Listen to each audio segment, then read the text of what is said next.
Shri B are Mirdha राजकीय महाविद्यालय नागौर में हिंदी विभाग की बीए तृतीय वर्ष की कक्षा में आज का हमारा विषय रहेगा उपन्यास।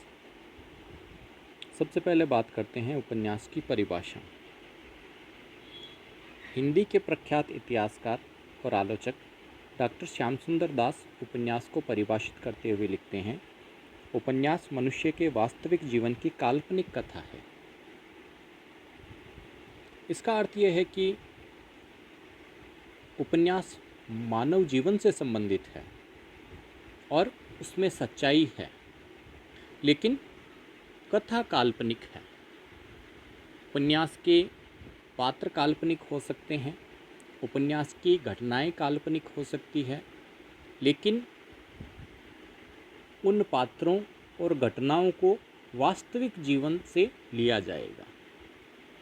मनुष्य के वास्तविक जीवन से उन घटनाओं का कहीं न कोई जुड़ाव जरूर रहेगा।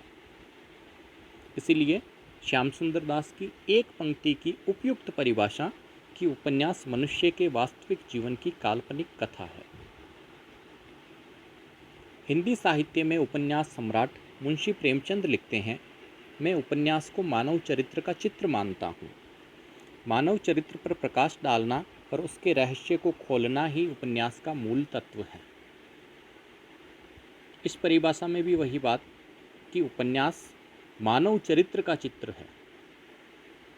मनुष्य के चरित्र में, मनुष्य के मन में, उसके हृदय में जितनी भी भावनाएं हैं वो सब हमें उपन्यास में देखने को मिलती हैं।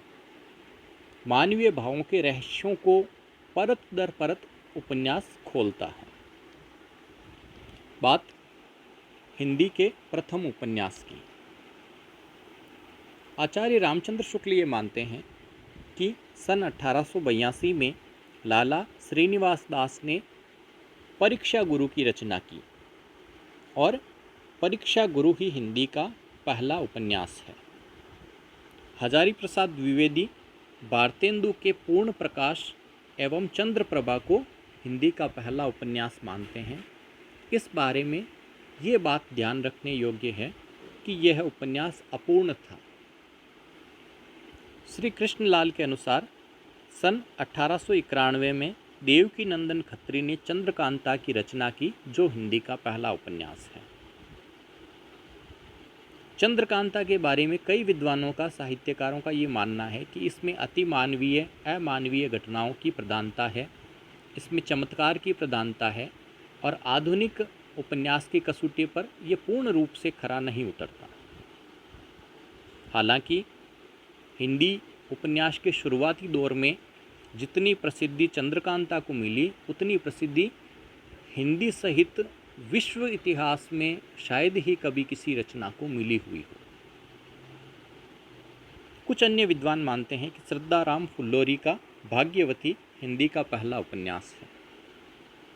निष्कर्ष के रूप में हम आचार्य शुक्ल के कथन को अधिक तर्क संगत मानते हैं और ज़्यादातर विद्वान भी यही मानते हैं कि हिंदी के पहले उपन्यासकार लाला श्रीनिवास दास है और हिंदी का पहला उपन्यास परीक्षा गुरु है। अब उपन्यास की विकास यात्रा।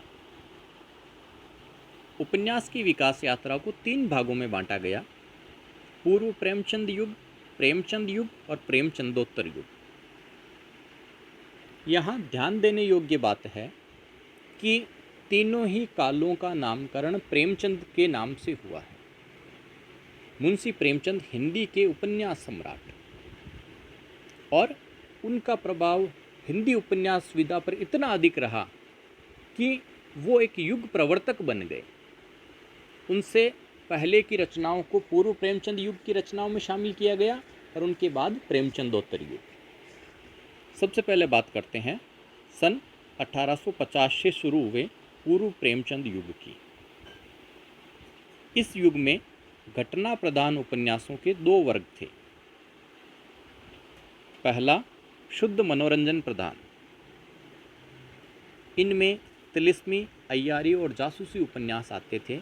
इनमें रहस्य और रोमांच की प्रधानता थी, चमत्कार की प्रधानता थी और घटनाएं ऐसी थी जो अवास्तविक, जो काल्पनिक लगती थी। दूसरा वर्ग है सुधारवादी भावना से युक्त सामाजिक ऐतिहासिक उपन्यास। इन उपन्यासों में सामाजिक जीवन के अनेक पहलुओं को प्रस्तुत किया गया, समाज की कुरीतियों, समाज की कुप्रथाओं को प्रस्तुत किया गया और उनमें सुधार का संदेश दिया गया।